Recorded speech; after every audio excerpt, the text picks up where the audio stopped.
vagabond abstract. Says Tom Arth hired as pass game specialist. Do you think that's Tomlin or Smith's decision? Honestly, I think it's Tomlin, and Smith, you kind of disagrees.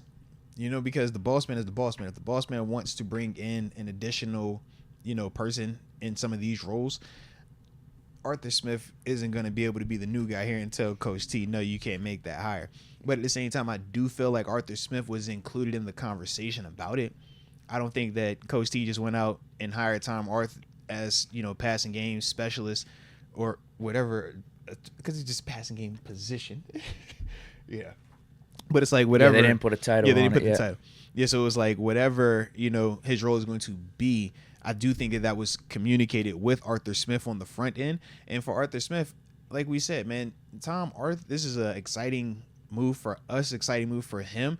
But at the same time, he's not to the level of a Eric Bieniemy in terms of just when he's coming in right now. He doesn't have that type of feel. He doesn't have a Ben Johnson already where it's like, okay, we just watched what you were doing. It's not Kyle Shanahan leaving Atlanta to go, to San Fran. So just in that vein, I think for Arthur Smith, it's not the same way as kind of how we talked about it yesterday when we're like, you bring in a big enough name that's going to take away from anything that this guy does from a successful standpoint. It's like, man, if Eric Bieniemy was on the staff in this same role, if the passing game looks good, we're not saying it's Arthur Smith. We're going to say it was Eric Bieniemy.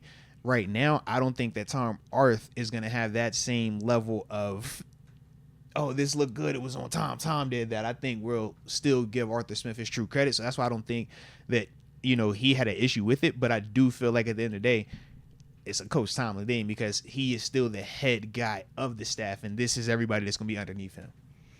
Passing game technician. That actually cooks, though.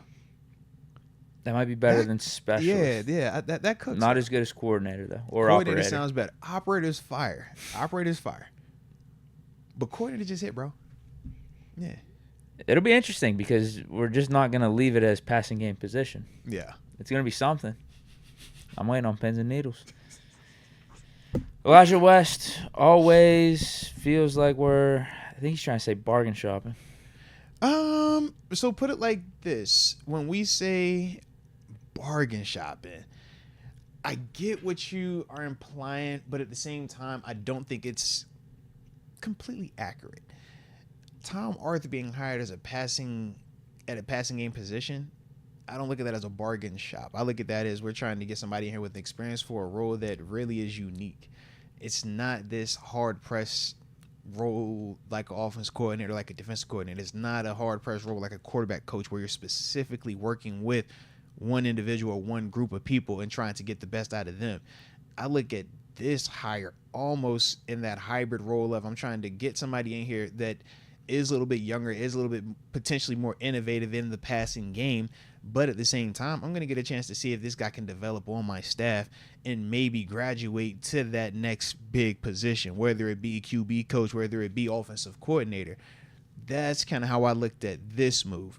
Whereas if we were, making Tom Arth our offensive coordinator right now, if it was Gerard Johnson, we were hiring him as an offensive coordinator, to an extent, I could feel what you're saying. That, man, that is a little bit lighter. Maybe we're trying to cut corners here and bargain shop versus, spinning on something that is a lot more established, that is a lot more proven. And I just feel like with Arthur Smith, we did that.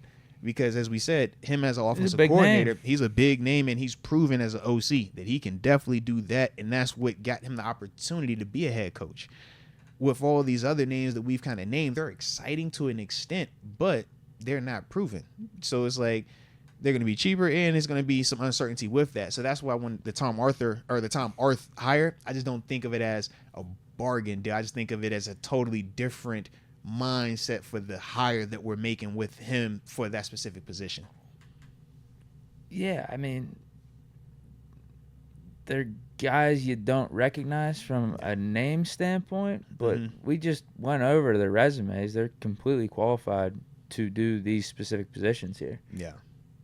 Been in the league, been around. I don't think it's as critical as like the Arthur Smith hiring as an offensive coordinator. No, but it's still good. Like, I don't think there's much negative to say about Mm. hiring this wide receiver coach and hiring this passing game, whatever he's going to be. Yeah.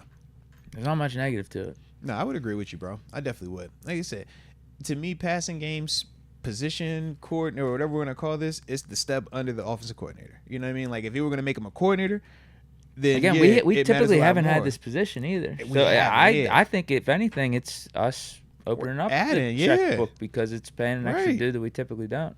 That's why I was like, it's a unique almost position, like when we brought in Brian Flores. Yeah, prime example. I just think with Flores, because he was a head coach, it was deemed a little bit different because of how big he's he more high was. profile. Yeah, exactly. Whereas with Tom Arth, it's like, all right, we don't know. We're not here with you as an OC, but we're not here with you as a position coach. We kind of think you can oversee certain things. So this is a chance to see if you can be a coordinator. This is a coordinator in training type position, bro. Which is why when we say certain big names coming in there, that matters because you talk about overseeing stuff now. You're not just hyper focused on one group. You're overseeing quarterback, running back, tight ends, receivers, the O-line, the protection. Because if you're a guy that thinks that, man, a West Coast offense is what flows best for Kenny, well, you got to understand the timing of it and how that revolves around protection, rollouts, play action pass, and everything associated with it. If you think that, man, nah, bro, from a passing game standpoint, I think that we can attack this team better out of the gun. I think that he's a better dude, when he gets to, operate out of 20 personnel, 2 backs, with 1 tight end, 2 wide receivers. He could just cook that way. It just gives him a better look, kind of like what you see with Tua at times in the gun. You're like, all right, maybe that's the vibe. But either way, this is a part of that type of mindset when you're talking about this position right here. It's a lot more responsibility on him. I like it for him. But at the same time, you got Arthur Smith here, so it's like you're safe still. And I don't know if he's specifically just talking about the coaching staff or he's talking about, like, the roster and players as well. Yeah. I think we just, for the most part, we try to make smart moves. Like hiring these 2 guys, I think it's just smart how we, interviewed them. We got some guys with experience in here, brought them in, signed. They're just flat out smart moves. Yeah. And then talking about this quarterback position coming into the offseason, like it could be a smart play to just stick with Kenny Mason. There's a bunch that you could bring up as to why, as opposed to trading for the big name and having to take on cap. Like there's pros and cons. I think they sit back and say, you know what? Yeah.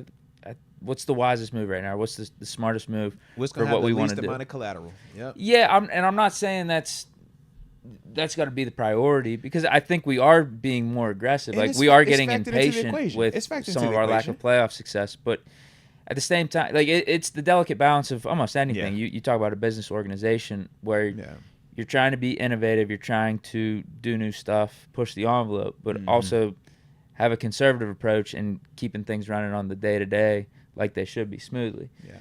So that's the balance we're trying to play. Yeah. Because you want to talk about like blowing it up or doing something more drastic. Is that the smartest move to get us back to where we want to go? It's aggressive. But it is smart. I don't think it is. I don't think just getting rid of Tomlin or moving off of Kenny like that and doing all this stuff. I don't think it necessarily will guarantee to get us to the place where we want to be. Yeah. Sometimes it is the slow process, and I mean technically we went from 9-8 in 2022, first year removed without Ben, to 10-7. Now I still think we should have done better last year, but now this is going to be a make or break. Yeah. I think we all know that going in. Yeah. Continue to build up this team and see what your first round pick at quarterback can do, or Mason, whoever you bring in competition and stuff. I think that's the smartest play. I think that's how the Steelers are operating it. I would agree, man. That's how I assume they're going to do it. They may not. They may not. I mean, so far they are giving us indicators that this is their approach because they haven't been recklessly aggressive. They've been calculated but not reckless. And I think as long as we keep operating like that, we will get what we're trying to accomplish sooner rather than later, man.